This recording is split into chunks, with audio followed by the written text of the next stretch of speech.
বাপ্পা দাদা আমাকে কি বলে জানিস, যে গোবিন্দের বাড়িতে গিয়ে জামা কাপড় না কাচলে খেতেই পাবে না লোক, তাই বলছে আমাকে। বাপ্পা দাদা বলছে, আমি কি করবো? ওই জন্য আমি দেখতে আসলাম। আমি ডিউটি যাচ্ছি গো। দাঁড়া দাঁড়া দাঁড়া দাঁড়া বাবু, দাঁড়াও।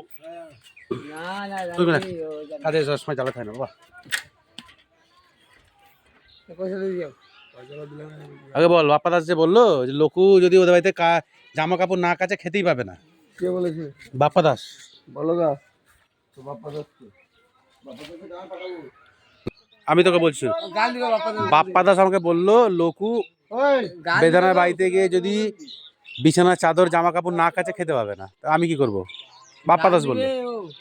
তুই বল বাপ্পা দাস কিছু বল। সাপোর্ট করছো, আমি দাঁড়াবো এক জায়গায় পাই লাঠি দিয়ে, তোমরা দুই ভাই আমাকে গালাগালি করছো। আমি জীবনে গালাগালি করি না কাউকে।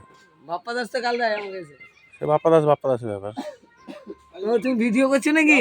হ্যাঁ। দেখি